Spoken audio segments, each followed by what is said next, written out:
Então vamos dar continuidade ao nosso tema sobre o condicionamento na mentira e na desonestidade. Tema bem atual, né?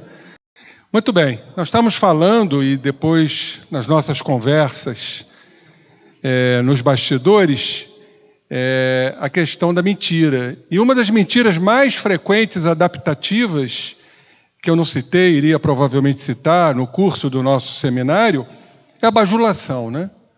Porque nós bajulamos para sermos queridos, aceitos, mantendo muitas vezes nossos empregos, nossas situações, nossos lares. Então, o ser humano normalmente é um bajulador para auferir lucros, vantagens pessoais. É uma hipocrisia que não deixa de ser uma mentira. E muitos acreditam que essa é a meta, que esse é o caminho mais adequado. Mas vamos ver nesta vida onde está a raiz desse processo, onde tudo começa. Então Joana nos diz, na insegurança infantil. Está presente nesse indivíduo e continua inseguro, continua imaturo, se recusando ao crescimento, acreditando chamar a atenção, utilizando-se desse instrumento de perturbação. Então, que ele quer chamar a atenção muitas vezes, porque não é amado, não é querido, não é aceito, não é paparicado, e nós somos ainda muito exclusivistas, que queremos carinhos exclusivos em detrimento dos outros. Essa é a grande realidade. É o nosso orgulho, é o nosso egoísmo. Então, nós trazemos isso de vidas passadas, certamente. E um lar inseguro, um lar normótico, mentiroso, onde os pais são péssimos exemplos na educação, na pedagogia infantil, faz potencializar, quando não imprimir esta insegurança na criatura, que nem sempre traz de vida passada. Mas as nossas práticas atuais, as nossas vivências atuais devem ser sempre muito consideradas. Porque o espírito ele tem muito esse hábito. Eu devo ter feito horrores. Ou então, se eu sou mentiroso, devo estar trazendo de vida passada. Tudo bem, trazemos tendências, predisposições, mas nem sempre isso ocorre.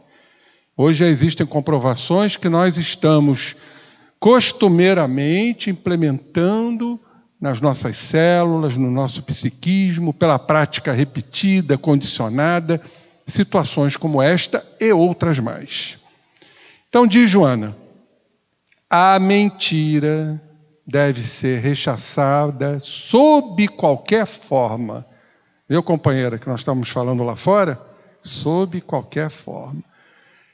Tudo bem? Não, mas se o ladrão entrou com o exemplo que você me deu, que é muito interessante. Tem alguém debaixo da mesa que eu vou matar? Você vai dizer o quê? Não tem. Estou mentindo, mas estou salvando a vida. Dentro do que nós estamos lendo aqui, será que não seria mais interessante desviarmos a conversa, sem irmos direto ao cerne da questão? Meu amigo, por que você vai fazer isso? Doutrinar muitas vezes o pseudo-criminoso, não é? Então nós temos outras técnicas, não necessariamente que sejam mentiras, a chamada mentira branca, não é? Por quê? Está aqui, deve ser rechaçada sob qualquer forma em que se apresente, em face dos prejuízos morais que provoca. Porque se mentimos, nós estamos implementando, nós estamos condicionando, que vai gerar um outro condicionamento, que vai gerar um outro. De uma mentira pequena salvadora, como você colocou esse termo, uma mentira salvadora, nós vamos daqui a pouco estarmos mentindo muito mais, que não são mais mentiras salvadoras. Nós temos que entender o curso do psiquismo, o curso do espírito, que evolui. Esse é o entendimento, companheiros. E todos nós temos, pelas nossas inteligências, mecanismos, sem ferirmos a verdade. Eu acho que a frase patibular é a primeira que eu apresentei aqui, que é de Jesus. Jesus foi muito claro, conhecereis a verdade e ela vos libertará. A verdade é libertadora, queiram ou não. E não é frase nossa, é a frase do nosso mestre. Por quê? Em face dos prejuízos morais que provoca. Vejam como isso é importante, como Joana coloca. Porque a mentira pode levar à maledicência. A mentira pode levar à calúnia e a todo um séquito de terríveis distonias psicológicas e éticas no comportamento social. Como é que nós vamos entender isso? Criatura que mente, mente por insegurança. Como já vimos aqui, né, no transcorrer da nossa apresentação. Se somos inseguros e medrosos, temos medo de quê? De nos expormos, medo de sofrermos, de não sermos aceitos, de não sermos amados. Então, por trás de todo este processo, o pano de fundo é o medo. E por que nós temos medo? Por nossa falibilidade, por nossa inconsistência moral, pelo nosso orgulho, que nós não podemos errar, que nós não podemos fracassar. E o que normalmente nós fazemos quando isto acontece? Nós transferimos aquilo que a gente não quer ver. Nós julgamos o outro mentirosamente para nos sentirmos superiores. Conhece aquela história, vocês conhecem muito bem, que se faz um comentário numa fila e quando chega no final da fila, esse comentário já foi completamente adulterado, ao nosso bel prazer. Então nós sempre colocamos uma palavra a mais, avinagrada, uma palavra que fere, a maledicência, para colocar o outro numa condição de subalternidade, subjugando o outro para a gente se sentir superior, coisa que a gente quer, porque trazemos dentro de nós o medo e a insegurança. Então a gente quer se afirmar. E a gente vai se condicionando nisso e se enganando, acreditando na própria mentira, o auto-engano. Nós já falamos com a certeza e a convicção de que estamos certos, nos auto-enganando. E aí me perguntaram lá fora, e como tratar disso? O senhor ainda vai falar, né? Sim, ainda vou falar. Mas não há tratamento mais eficaz, seja num consultório de psicoterapia, seja numa casa espírita, do que chamar o companheiro à fala. Apontar, mostrar com delicadeza, com suavidade, com fraternidade e não com imposição. Porque, infelizmente, a gente também, falando a verdade, quer se impor. A gente quer mostrar ao outro que ele está errado para diminuir o outro, para massacrar o outro, para minar o outro. Às vezes, para o outro não assumir um cargo que nós estamos pleiteando. Essa é a grande realidade. Então é o jeito. Porque senão nós vamos cair nesses prejuízos morais de transferência daquilo que a gente não quer ver em nós. Isso é psicologia pura, isso é psicologia da alma, isso é autoconhecimento que Santo Agostinho nos fala na questão 919 do Livro dos Espíritos. 919, né? Conheça-te a ti mesmo? Então, o mentiroso, diz a nossa Joana, é alguém enfermo.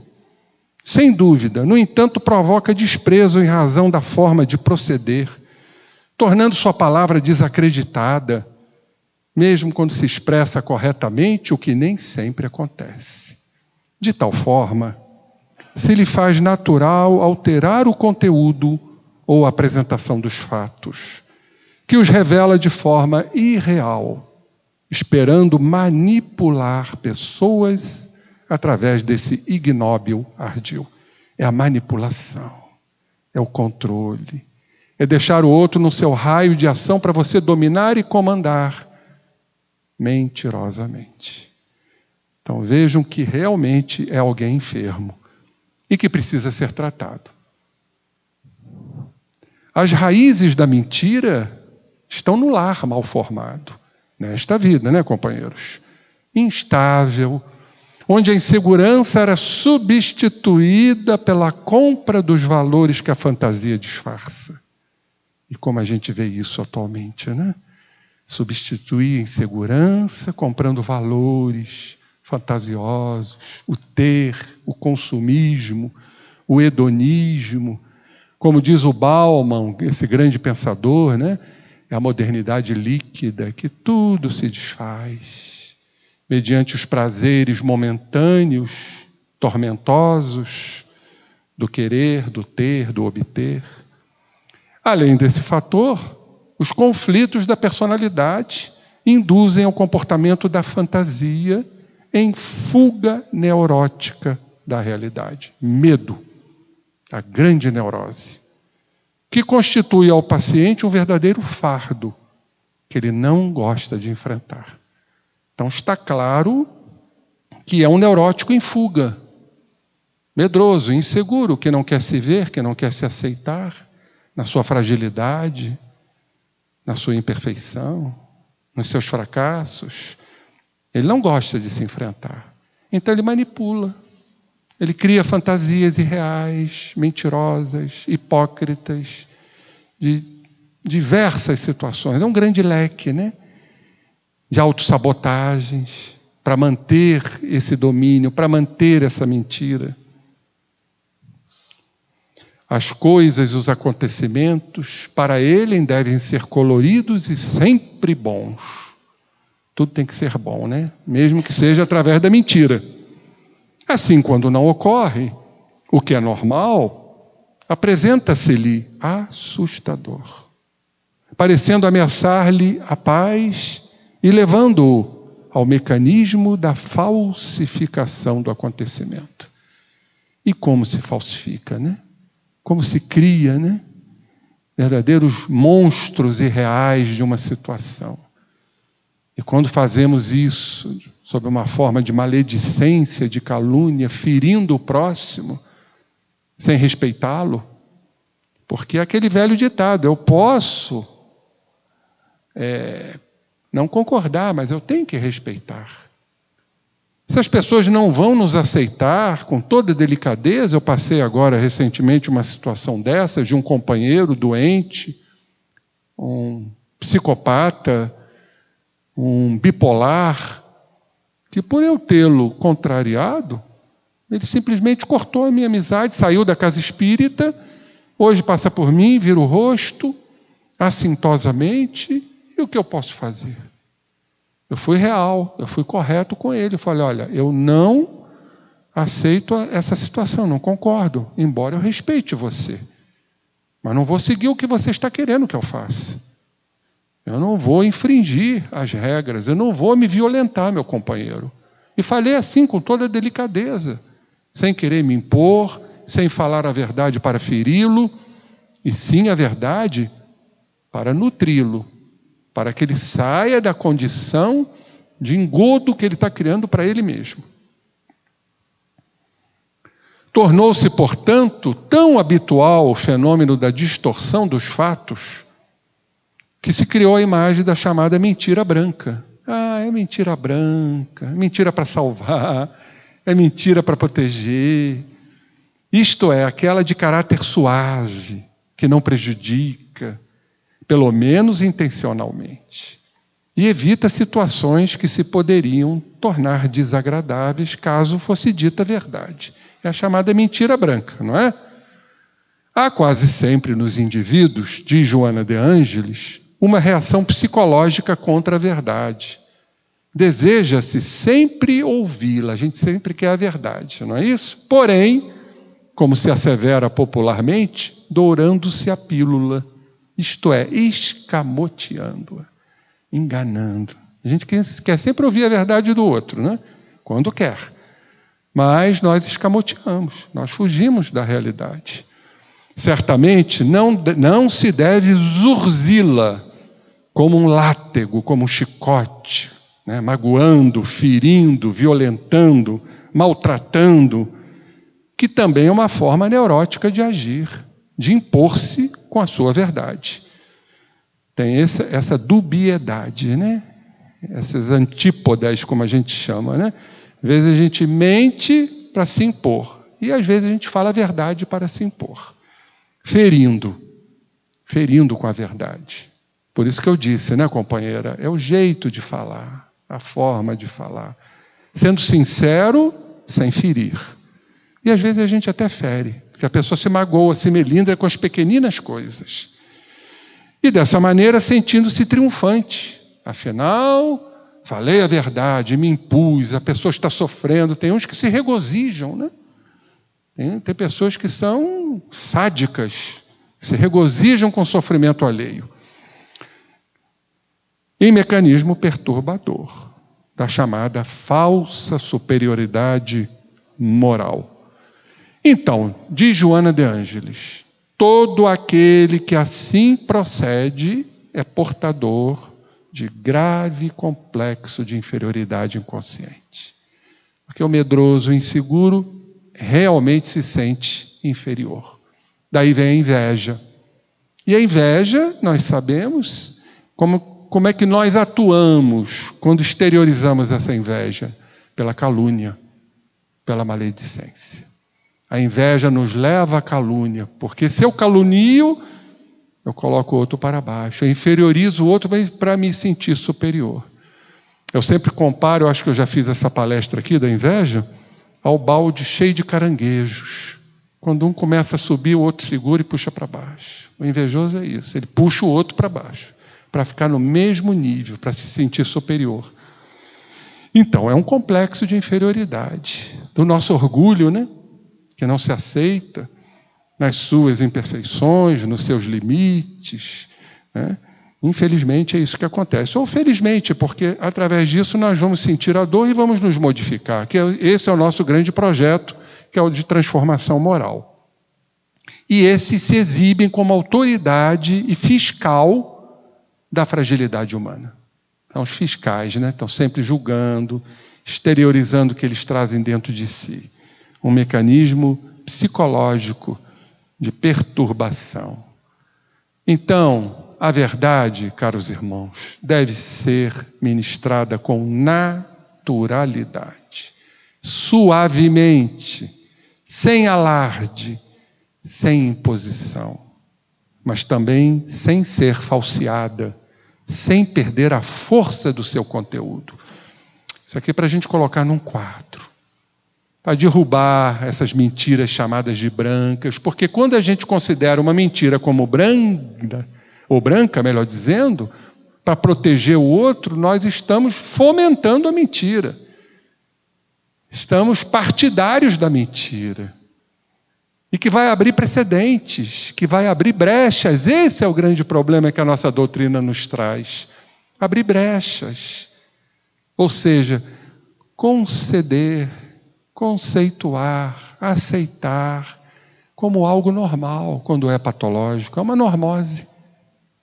A mentira branca é uma normose, porque é considerada pela sociedade como algo aceitável.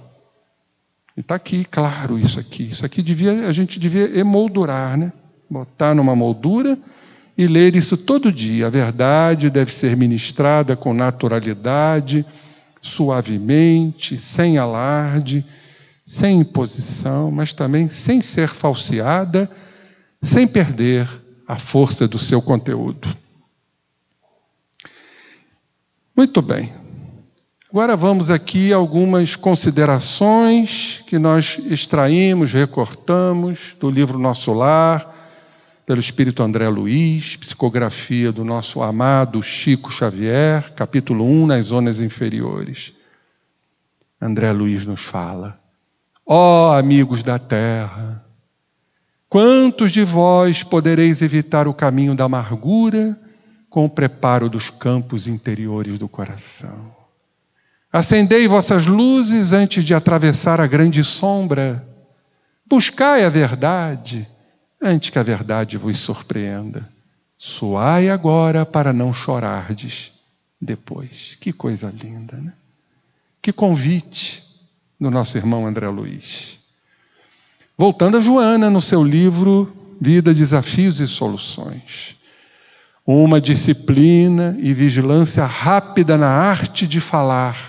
Olha aí o tratamento, quem me pediu, né? O tratamento. Vigilância no falar. Procurando repetir o que ouviu e não aumentando para as nossas satisfações pessoais. Ou seja, repetir exatamente, ipsis literis, o que nós escutamos. Saber ouvir e traduzir isso verdadeiramente. O que viu conforme ocorreu. As criaturas aumentam, né? Vocês já repararam? Ih, fulano foi atropelado, pelo visto, perdeu as 2 pernas, perdeu os 2 braços. Chega lá, só tem uma escoriaçãozinha. As pessoas gostam de alardear, né? Evitando traduzir o que pensa em torno do assunto, que aí entra a questão do ego, né? É o que eu penso, é o que eu acho, diante da minha incerteza, diante da minha fragilidade, diante do meu medo, da minha insegurança. Então é o que eu penso, é o pensamento protetor, e que não corresponde à legitimidade do fato.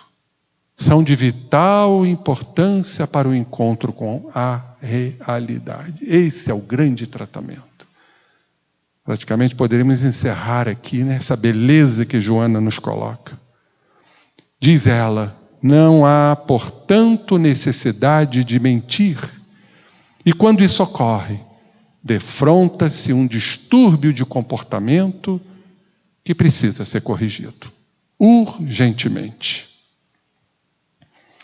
Por isso, diz ela, a filosofia budista, entre outros ensinamentos nobres, mostra as 7 linhas da conduta saudável, estabelecendo os itens ideais do bem proceder, dos quais destacamos apenas pensar corretamente, falar corretamente, agir corretamente. Essa tríade clássica, né, do equilíbrio do ser humano autêntico, do ser humano menino convertido, aqueles que já estão entrando no reino dos céus, como Jesus nos fala. Olha que coisa interessante, né, que a Joana nos traz. Vamos ler na íntegra. Uma criança de 7 anos indagou a sua genitora, profissional de televisão, por que ela sempre se apresentava sorrindo na tela do aparelho, enquanto que em casa estava sempre aborrecida e enfesada. Surpreendida com a indagação, a senhora respondeu que, na televisão, ela ganhava para sorrir. Diante da resposta, a filha, que a amava, indagou-lhe esperançosa: e quanto a senhora quer ganhar para sorrir também em casa? Que lição, hein? Que lição dada por uma criança. Muito bem, meus irmãos. Agora nós vamos apresentar, depois dessa excursão na doutrina, Kardec, Jesus, Kardec, Joana, André Luiz, Jorge Andréia, Jung, essa turma de peso, né? Que tanto contribui para a nossa doutrina. Nós vamos para a parte científica, que vai corroborar tudo isso que falamos. E olhem só, isso foi redigido por uma jornalista, baseada em dados científicos, obviamente, pela Mônica Oliveira, na revista Mente e Cérebro, que eu gosto muito. Eu extraio grande parte das minhas palestras desta revista, fazendo as conexões consentâneas, e eu gosto muito dessa revista. E veio agora, é uma revista, acho que desse mês mesmo, que fala do cérebro que se acostuma com a desonestidade, o condicionamento. Então vamos entender isso, né, cientificamente. Diz o exemplar: quando repetimos seguidamente uma ação, tendemos a nos aperfeiçoar nessa prática, certo? Com as mentiras a lógica é a mesma. Nós estamos condicionando, estamos exercitando. Tudo não é o exercício. A mediunidade também a gente não amplia, não exercita, não educa. O bem também não é um exercício, a mentira também. Vamos condicionando-nos. Faltar com a verdade, com frequência, nos torna mentirosos. Cada vez mais habilidosos, mais argutos e constantes. A gente acaba vivendo um mundo de mentiras, né? Começamos com engodos mais inocentes. Olha só, companheira. E aos poucos eles abrem espaço para outros maiores. Esse é o perigo, né? É aquela velha história. Qual o probleminha de eu fumar um cigarro? O grande probleminha, companheiro, que daqui a pouco você pode estar fumando 20, 30. Qual o probleminha de eu tomar um copo de cerveja? Não estou aqui recriminando. Doutrina espírita não recrimina absolutamente nada. Mas quem pode garantir que atrás de um copo, vestido de festa, como diz Emmanuel, pode não vir o alcoolismo, a droga-adição e por aí vai. Então a mentira também. A gente vai se condicionando, isso vai tomando corpo, um arrebatamento leva a outro, como diz o nosso Divaldo, daqui a pouco somos mentirosos contumazes, constantes, frequentes. Do ponto de vista neurológico, o cérebro se familiariza com esse comportamento. Um estudo publicado no periódico Nature Neuroscience sobre uma pesquisa desenvolvida na Universidade College de Londres revelou uma conclusão inquietante. Nós nos acostumamos à desonestidade e nossos julgamentos a respeito do que classificamos como certo e errado se tornam gradativamente mais elásticos. Nós vamos promovendo essa elasticidade e acabamos acreditando na mentira como verdade. Nós nos condicionamos e vamos ter que responder por isso, levando isso para o mundo espiritual, retornando, trazendo predisposições, trazendo tendências, até a vitória. Até nós nos encararmos com altivez, com equilíbrio, para o grande processo que nos cabe, de sermos pessoas melhores. Por isso nós trazemos sempre, e eu gosto muito dessa colocação de André Luiz, que o corpo traz, vamos voltar aqui, aliás, o corpo traz, segundo a própria neurociências, esses condicionamentos. Quando reencarnamos, nós trazemos, inclusive no corpo, na organização física, essas memórias, esses condicionamentos. Sob a forma de quê? Então vamos lá em André Luiz. Os acumuladores de energia espiritual. Ele fala das mitocôndrias. Olha como André Luiz coloca. Por intermédio dos mitocôndrios, que ele fala no masculino, a gente utiliza muito no feminino, as mitocôndrias, que podem ser considerados acumulações de energia espiritual em forma de grânulos. Estão ali acumulações de energia espiritual, nos grânulos mitocondriais, que fica nas dobras das mitocôndrias, das cristas, As cristas mitocondriais têm dobras e os grânulos estão ali assestados, assegurando a atividade celular. A mente, a energia mental, o livre-arbítrio, a nossa personalidade, as nossas características, as nossas mentiras, vai transmitir ao corpo, ao carro físico, a que se ajusta durante a encarnação, todos os seus estados, felizes ou infelizes. E vamos equilibrar ou conturbar o ciclo de causa e efeito. Então já começamos a entender que nas mitocôndrias, nos grânulos propriamente ditos, estão ali as nossas memórias, a lei de causa e efeito que trazemos de vidas anteriores, na formatação do corpo, através do perispírito, do corpo espiritual, onde estão ali as memórias, nas dobras perispiríticas, como nos fala o espírito Charles Fritz, lá no livro de Leon Denis, O Problema do Ser, do Destino e da Dor. Então nós trazemos no corpo essas memórias, estamos ligados em rede. Qualquer desequilíbrio celular de uma célula de 100 trilhões vai gerar uma desarmonia. Por quê? Vai conturbar o ciclo de causa e efeito. Então a mentira se inclui perfeitamente aí. Nós vamos desarmonizar o corpo físico. E como a mentira traz por trás de si, no seu bojo, na sua raiz, na sua gênese, a insegurança, o medo, a ansiedade, e nós sabemos a relação íntima entre os estados ansiosos, estressantes e as doenças psicossomáticas. Nós estamos, companheiros, diante dessa grande realidade. Só falta a ciência bater o martelo. E já está acontecendo. Para nossa alegria. Quem sabe seremos testemunhas, né, disso tudo, ainda nesta encarnação. Eu espero viver até igual o Jorge André, até os 100 anos. Olha só. Exames de ressonância magnética realizados enquanto voluntários eram convidados a mentir em variadas circunstâncias mostraram que as amígdalas, cuidado, porque isso não são amígdalas, mudamos o nome, são tonsilas. As amígdalas são cerebrais, que eu vou mostrar para vocês aqui. Houve essa mudança para não haver confusão. Então ninguém mais tem amigdalite. As pessoas têm tonsilite. Ficou mais bonito, né?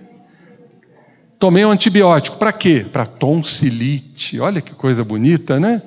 Tomei amoxicilina para tonsilite, não para amigdalite, senão vai para o cérebro. Então, as amígdalas são estruturas em forma de amêndoa, por isso o nome amígdalas, que tem papel fundamental no processo das emoções.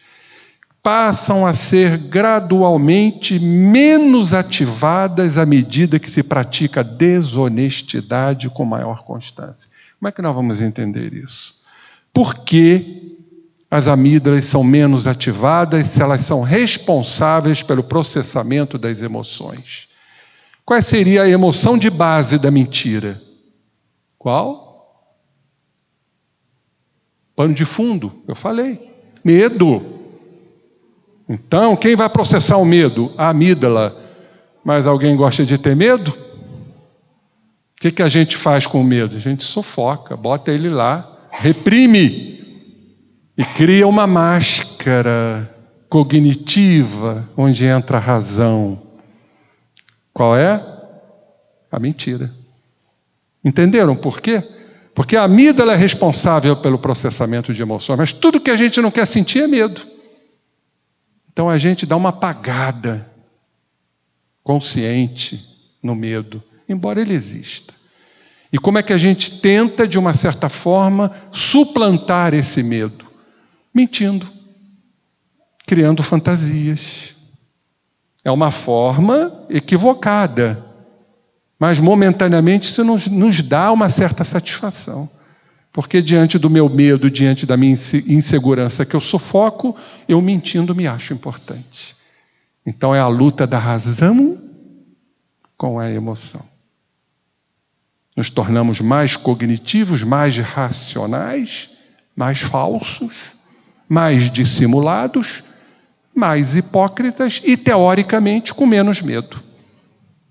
Então as energias mentais da mentira vão desativar temporariamente o medo, o processamento do medo que está nas amígdalas. Olhem só.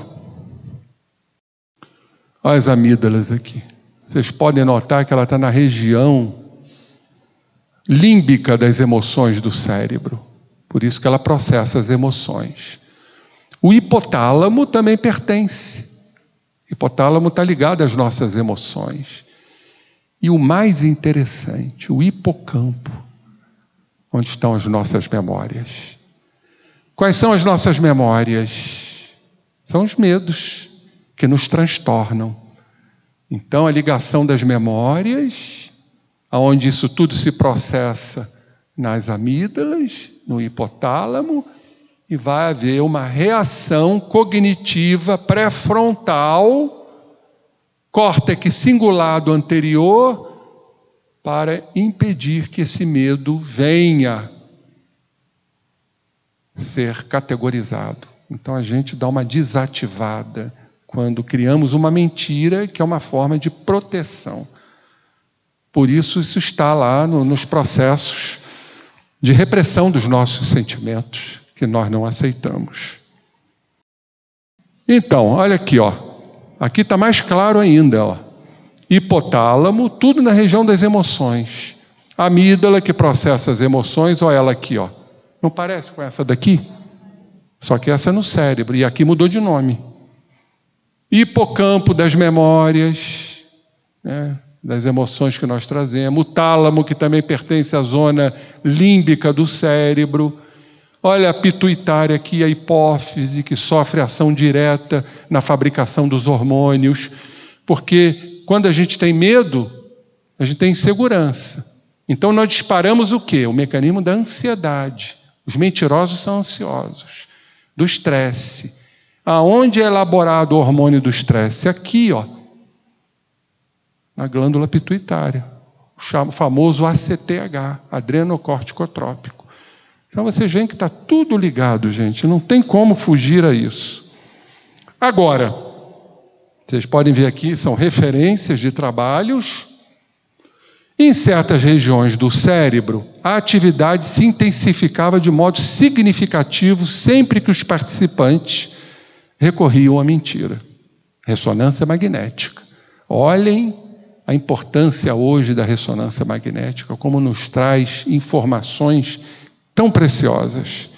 Chamou a atenção, sobretudo, a elevação da atividade cerebral em duas regiões específicas.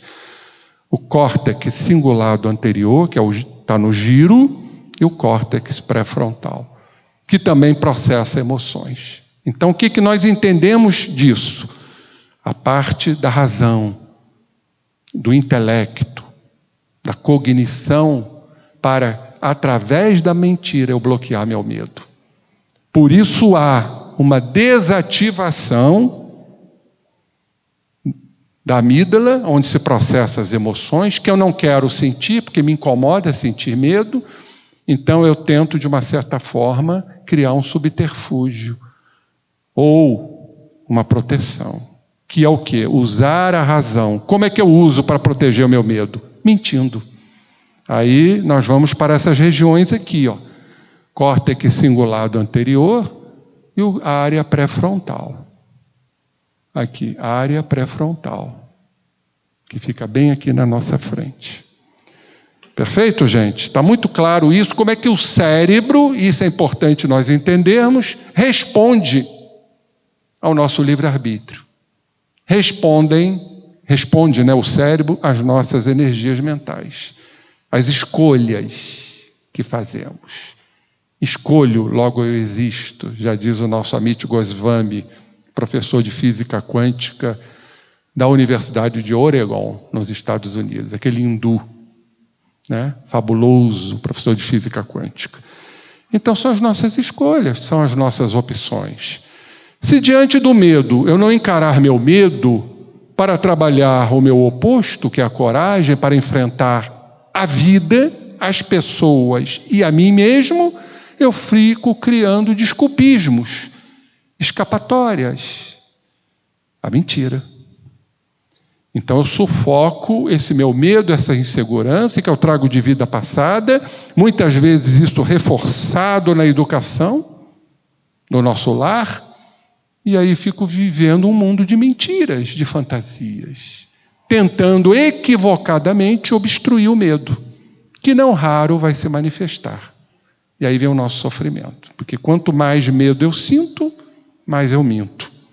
E quanto mais eu minto, mais eu tenho, né, medo de ser desmascarado, de sofrer, de não ser querido, de não ser amado.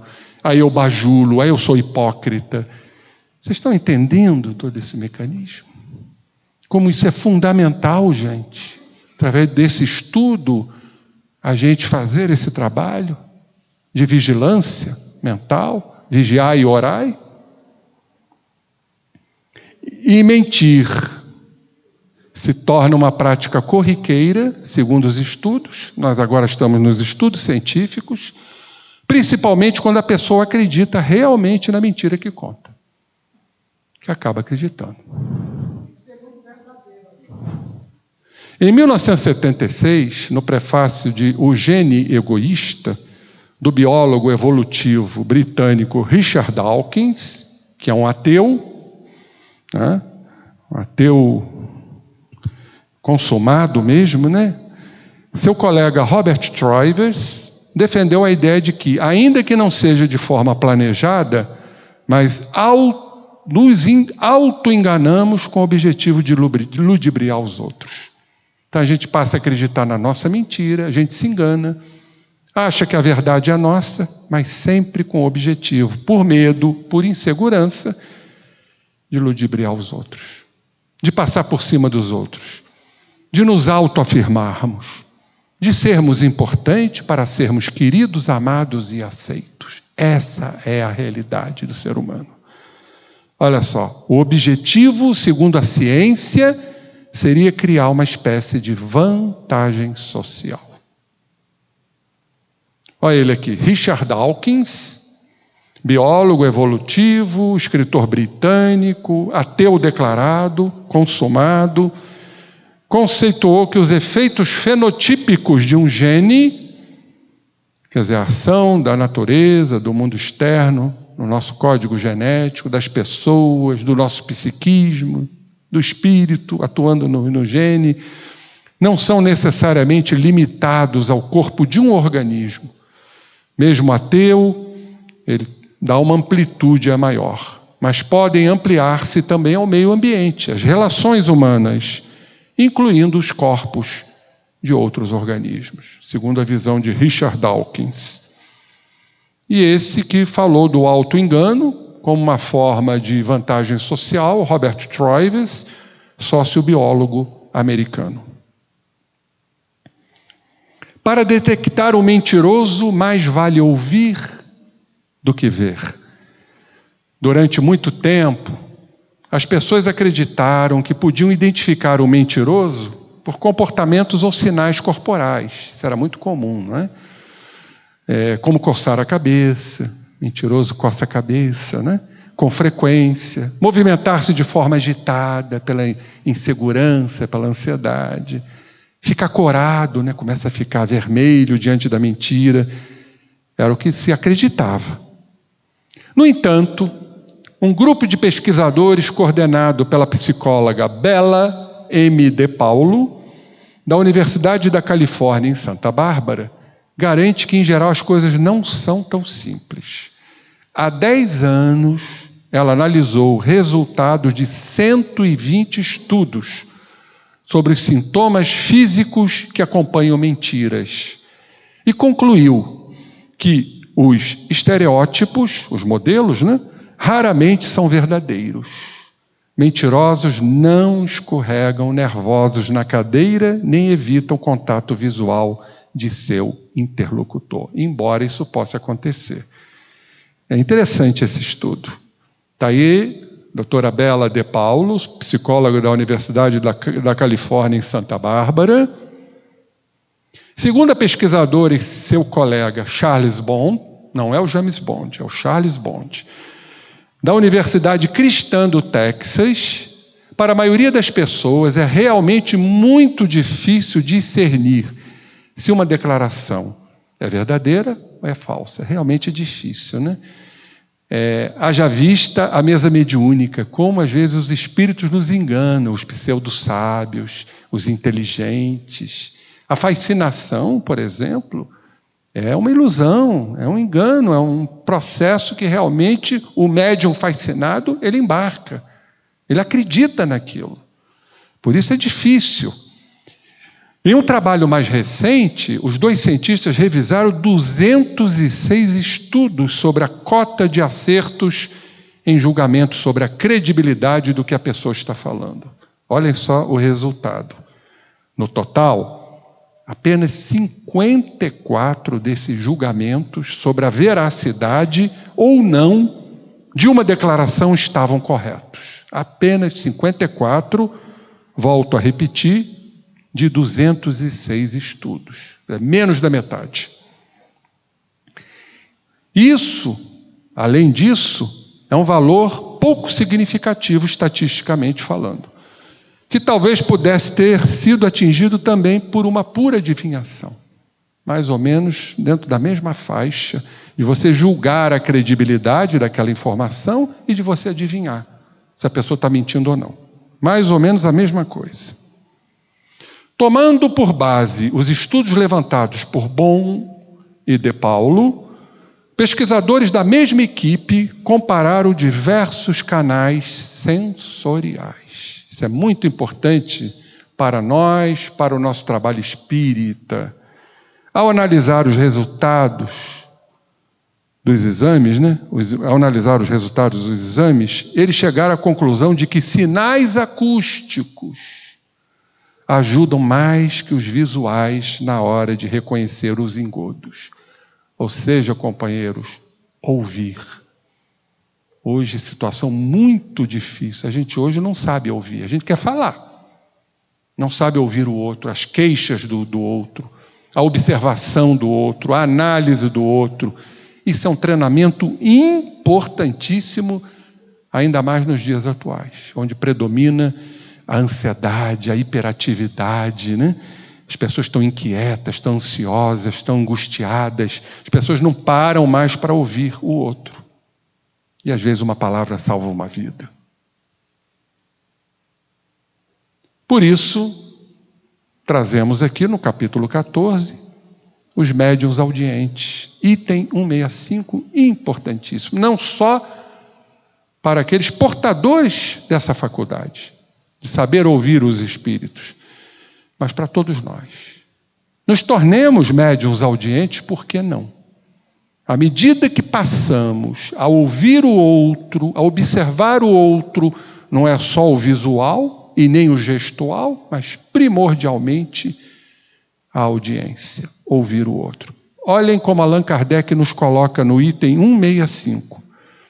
Os médiuns audientes, os que sabem ouvir, os que têm a faculdade, os que treinam, os que se adestram, podem assim travar conversação com os espíritos.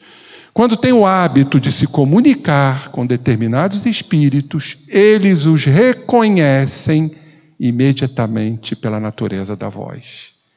Tudo que a ciência hoje está nos trazendo, nos estudos que vocês viram aqui, Dr. Bond, da doutora Bond, Charles Bond e da doutora de Paula. Ou seja, ouvir é muito mais importante do que olhar, do que ver. Tudo isso já está lá no livro dos médiuns. Nós reconhecemos pela natureza, as vibrações, o timbre, o jeito que o Espírito fala conosco. Aqui, com relação à parte espiritual da mediunidade. Mas nós somos médiuns, encarnados, nos relacionamos, a mediunidade entre encarnados. Então é ouvir, é prestar atenção. Esta faculdade é muito agradável quando o médium só ouve espíritos bons. Assim, entretanto, já não é quando um espírito mau se lhe agarra, fazendo-lhe ouvir a cada instante as coisas mais desagradáveis. A mentira se inclui aí. E não raro, os mais inconvenientes. Vejam a beleza, quando a gente conecta a ciência, a moral, ao nosso evangelho, aos estudos científicos do livro dos médiuns. É ouvir, prestar atenção no que as pessoas estão falando, deixar elas falarem. O mentiroso a gente consegue identificar no momento que eles começam a se perder, que eles acabam não dizendo coisa com coisa.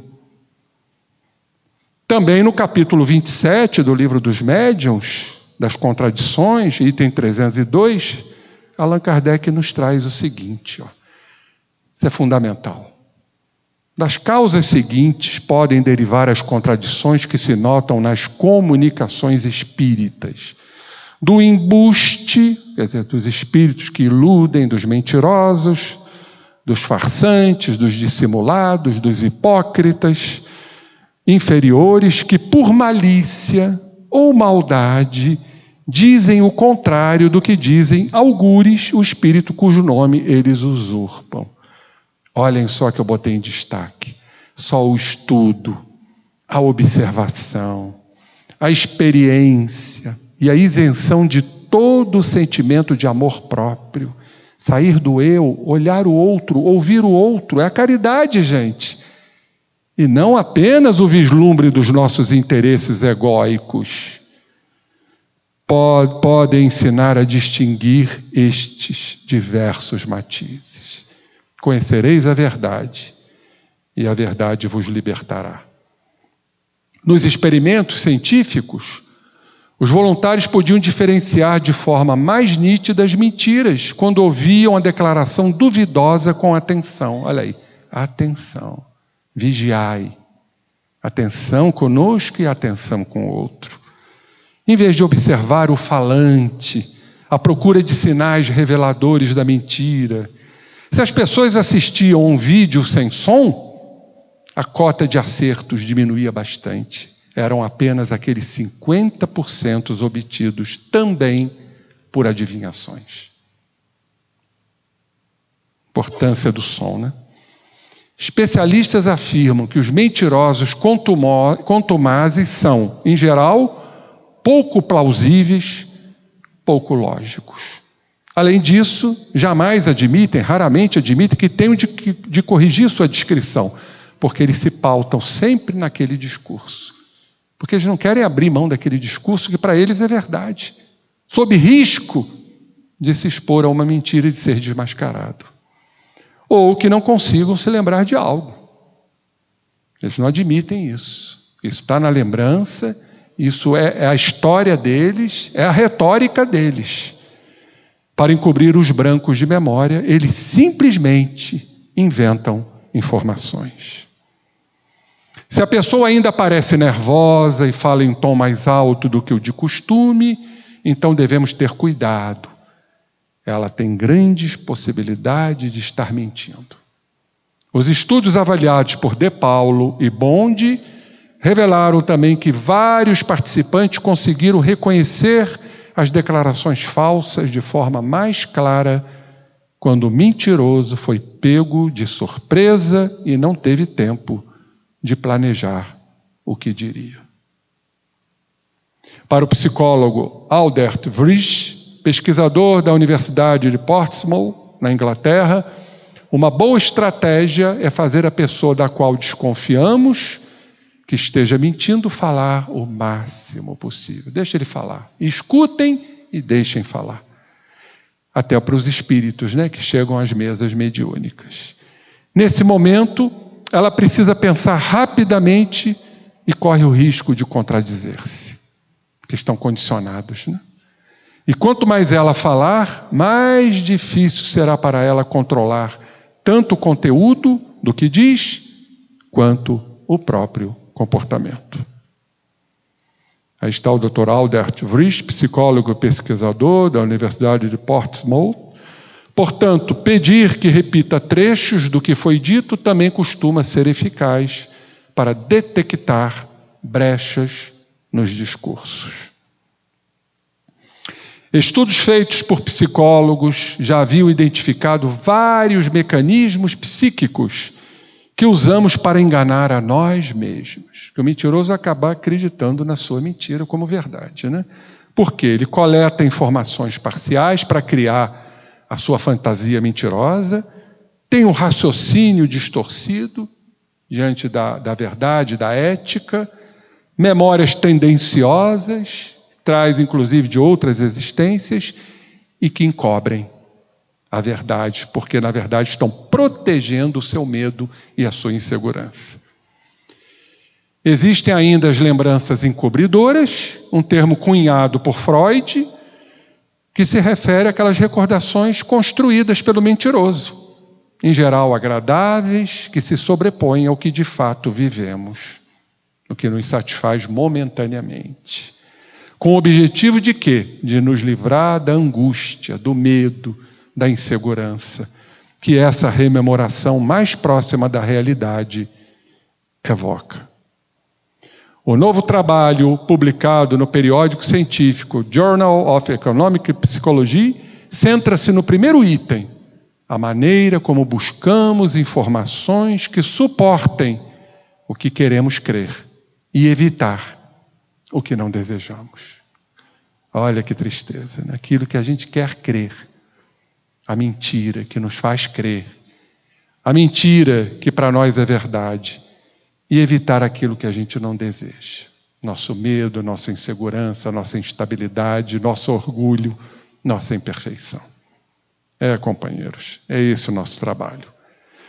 Parece que intuitivamente compreendemos que é preciso primeiro acreditar em algo para só depois dissuadir as outras pessoas. Primeiro a gente mente para a gente, para depois dissuadir as pessoas. Diz o psicólogo William von Rippel, da Universidade de Queensland, na Austrália. Nós seguimos sempre 3 etapas. Processamos informações de forma tendenciosa, as mentiras. Acreditamos nelas, para nós é verdade, e nos empenhamos em convencer os outros de sua veracidade. Esse é o trio clássico que a ciência nos traz. Está aí Dr. William von Hippel, psicólogo da Universidade de Queensland, na Austrália.